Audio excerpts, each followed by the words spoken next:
안녕하세요. 오늘은 우리나라 최북단에 위치한 기차역을 소개해 드릴까 하는데요. 2023년 12월 16일 연장 개통한 연천행 열차가 들어오고 있습니다. 변사또랑 함께 떠나는 최북단까지의 기차여행 함께 하시죠.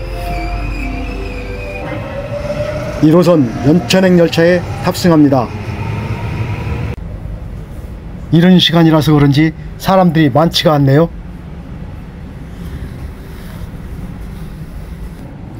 조금 달리자 도심을 벗어나 여유롭고 아름다운 겨울 풍경이 계속 펼쳐집니다.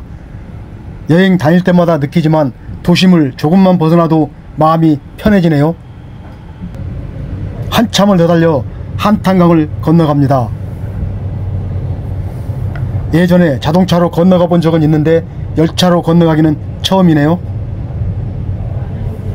최북단에 있는 기차역을 가고 있다고 생각하니 설레기도 하고 기대됩니다.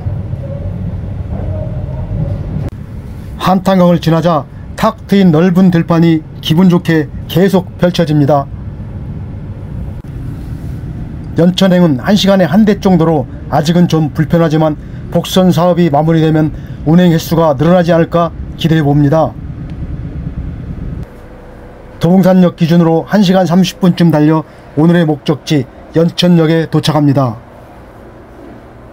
이제는 전철로 인천에서 연천까지 한 번에 올 수 있게 되었습니다. 1912년 연천역이 기차역으로 운행하기 시작한 후 무려 111년 만이라고 하네요. 2023년 12월 16일 전철이 개통되어 운행하기 시작합니다. 연천 군민들의 염원이었던 전철 시대가 드디어 열리게 되었습니다. 새로 생긴 역사답게 깨끗하고 반짝반짝합니다. 그리 큰 역사는 아니지만 불편함은 전혀 없어 보이네요. 손님 대접 받으면서 자동문을 기분 좋게 통과합니다. 연천역에서 시간표 참고하시고요.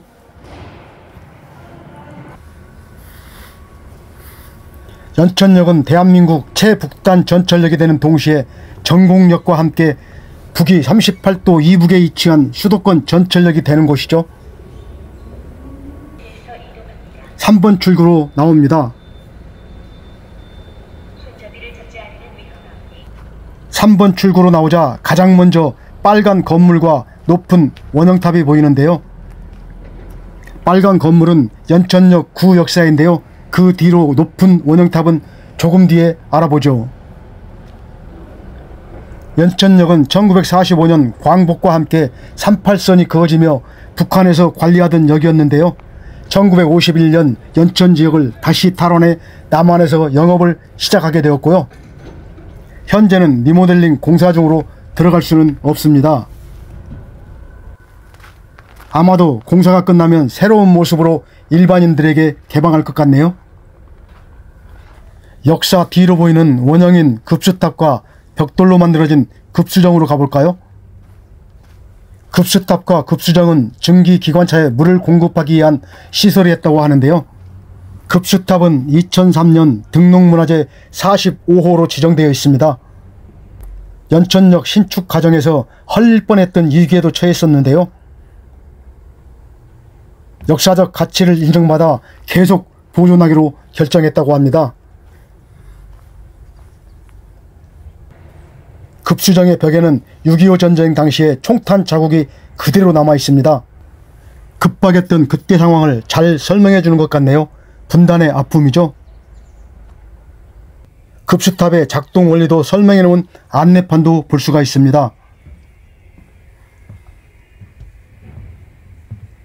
일제강점기 때 세워졌던 역사 속의 시설물들은 한국전쟁 당시 폭격으로 모두 사라졌으나 이곳 급수탑만 원형 그대로 잘 남아있다고 합니다. 급수탑 앞에는 증기기관차인 미카호도 전시되어 있습니다. 원형 급수탑에서 이 증기기관차에 물을 공급했었다고 하는데요. 물론 미카호 증기기관차는 전시를 위한 모형입니다.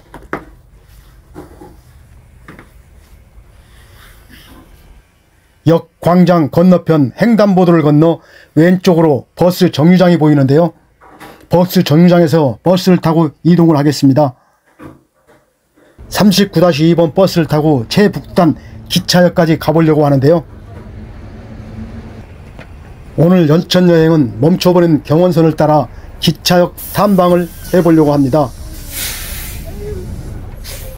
2019년에 중단된 경원선을 따라 신망리역, 대광리역, 신탄리역, 그리고 대한민국 최북단에 위치한 백마고지역까지 가보려고 합니다.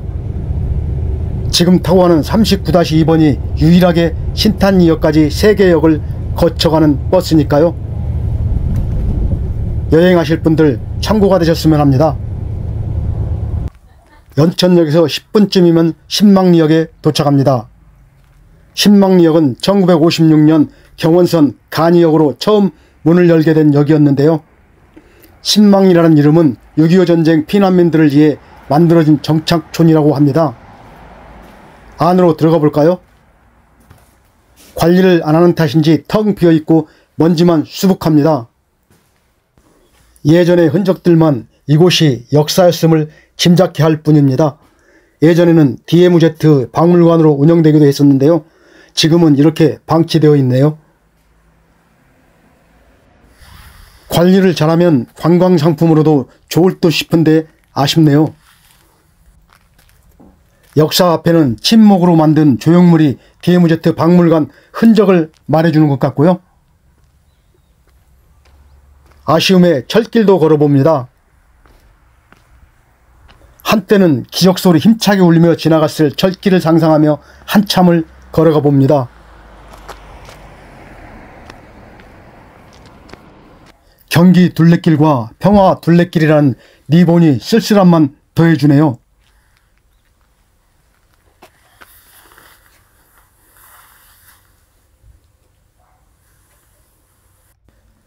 신망리역 주변 골목에는 다방, 여관, 여인숙이 손님이 끊긴 채 썰렁합니다. 한때는 그래도 손님들로 활기가 넘쳤을 텐데 말이죠. 아쉬움을 뒤로하고 다시 버스를 타고 대광리역에 도착합니다. 아쉽게도 안전을 이유로 내부는 닫혀있어 들어갈 수는 없었는데요. 저는 운이 좋게도 점검 나온 코레일 직원분들 도움으로 잠깐 들어갈 수가 있었습니다.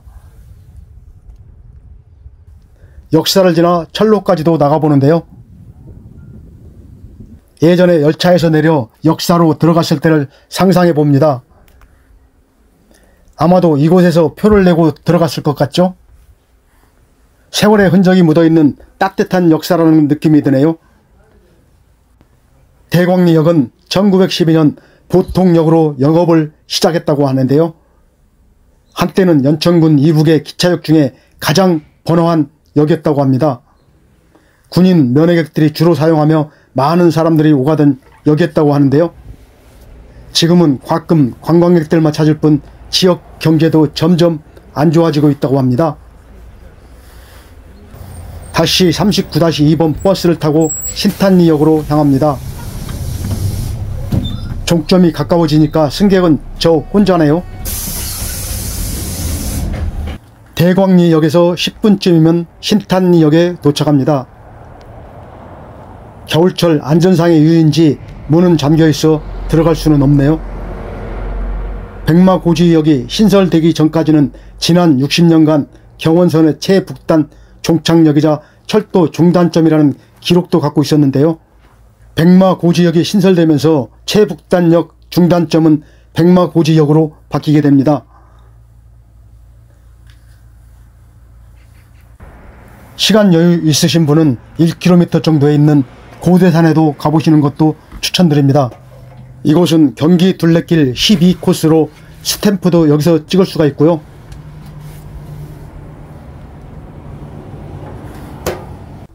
혹시나 하고 옆으로 가보지만 역시나 들어갈 수는 없네요. 신탄리역은 1924년 보통역으로 영업을 시작했다고 합니다. 1945년 남북 분단으로 북한에 소속이 되기도 했었다고 하는데요. 1955년 다시 남쪽 소속이 되는 역사가 깊은 역이라고 합니다. 1954년에는 경원선 남쪽에 마지막 역으로 승격된 역이기도 하고요. 마지막으로 백마고지역에 도착했습니다. 백마고지역은 대한민국 최북단에 위치한 기차역인데요.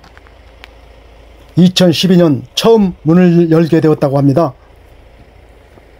백마고지역은 철도 중단점인 동시에 시작점이기도 한 곳이죠.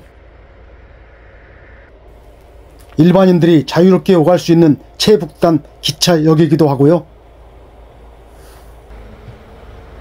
역사 안으로 들어가 볼까요?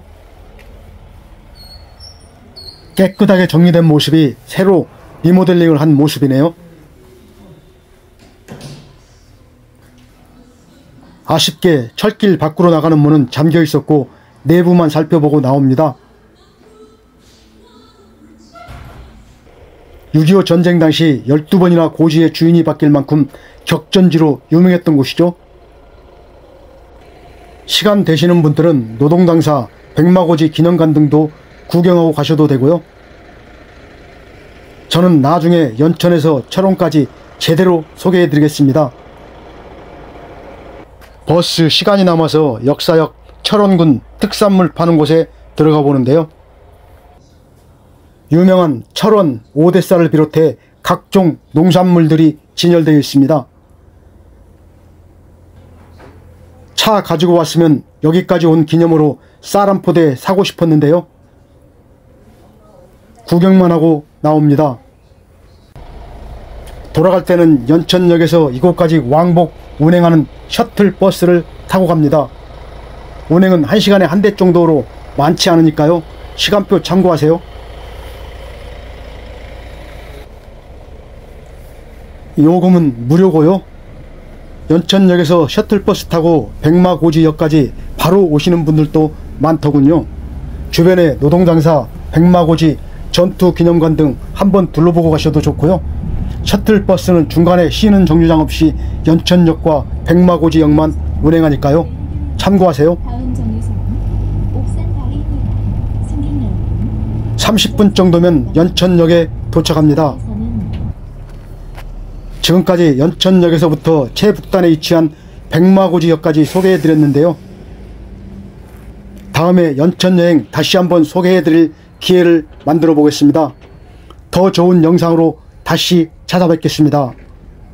오늘도 시청해주신 여러분 감사합니다. 행복하세요.